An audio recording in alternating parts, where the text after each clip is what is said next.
Hola, mi nombre es Carlos David Álvarez Lara con matrícula 23022-321. El nombre de mi universidad es Universidad Virtual del Estado de Guanajuato. El nombre de mi módulo es Derechos Humanos en el Ámbito Internacional V1.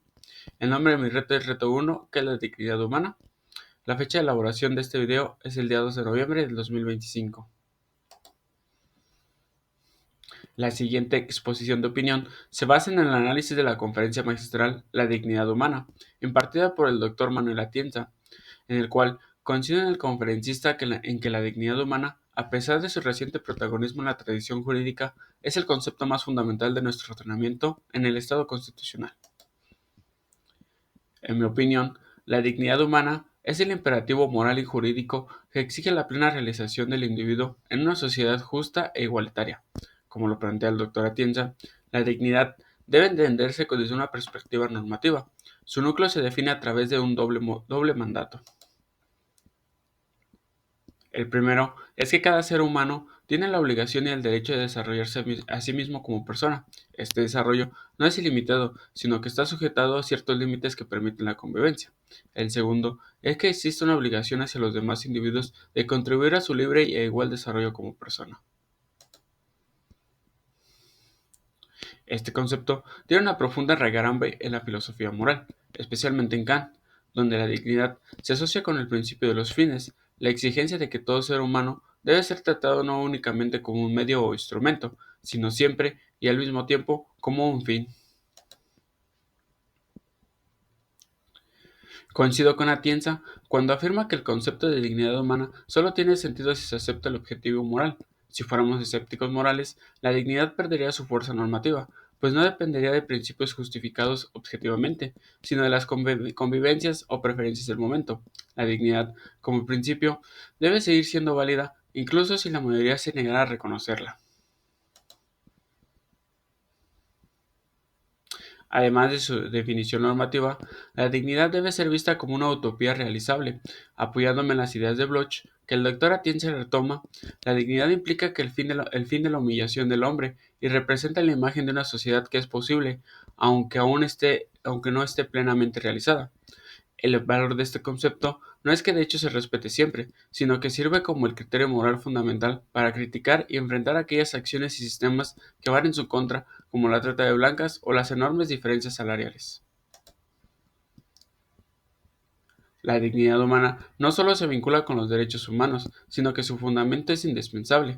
La Declaración Universal de los Derechos Humanos y nuestras constituciones establecen que todos los derechos fundamentales se justifican en la dignidad humana. Además, no comparto la opinión de aquellos que intentan crear una tensión permanente entre dignidad y autonomía. Siguiendo la perspectiva kantiana y la argumentación de Atienza, esta es una falsa oposición que surge de una comprensión limitada de la libertad. Si la autonomía se entiende únicamente como libertad negativa, puede entrar en tensión con la dignidad de otros. Pero, si la autonomía se entiende como libertad positiva o autorrealización humana, es inseparable de la dignidad, constituyendo una de sus tres dimensiones: igualdad, dignidad y autonomía. La vinculación entre ambos conceptos también resuelve el dilema jurídico. Si la dignidad es un valor absoluto e intangible, ¿cómo es posible que los derechos sean ponderables?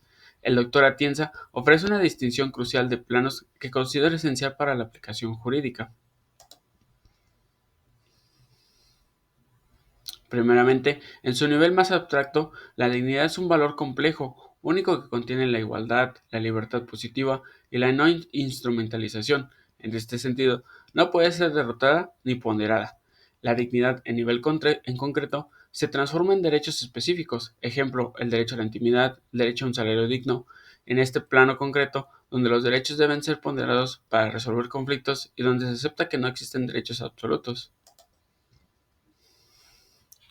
Coincido plenamente con Atienza cuando argumenta que tomarse en serio la dignidad humana conduce necesariamente a la exigencia de derechos sociales. Si la dignidad implica el desarrollo libre e igualitario de la persona, exige una sociedad que limite las desigualdades económicas y que no esté regida puramente por el mercado.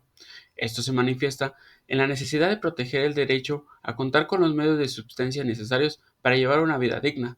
Atienza incluso enfatiza que el derecho más básico de todos, que evitaría la humillación, sería el derecho a una renta básica.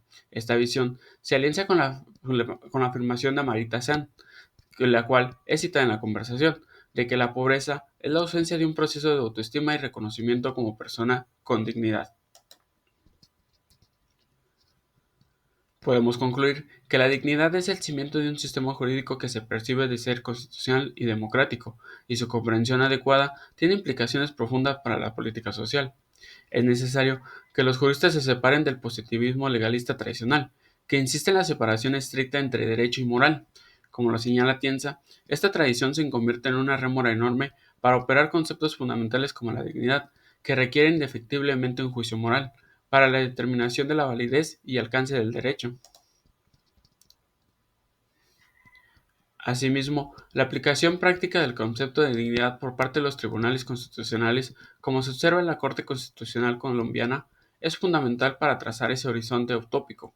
Estos órganos deben utilizar la dignidad como fuente para la constitución progresiva de derechos, especialmente los derechos sociales, garantizando las condiciones materiales y el autorrespeto necesarios para que los individuos puedan, como decía Bloch, caminar con un paso erguido. La dignidad, entendida de una manera integral, es una noción muy exigente, que demanda derechos positivos, como sostiene Atienza. Tomarse en serio la dignidad lleva inevitablemente a una defensa del socialismo democrático, basado en la igualdad, solidaridad y autonomía que corrija las injusticias de los sistemas permanentes mercantiles. Bueno, eso sería todo por mi parte. Muchas gracias.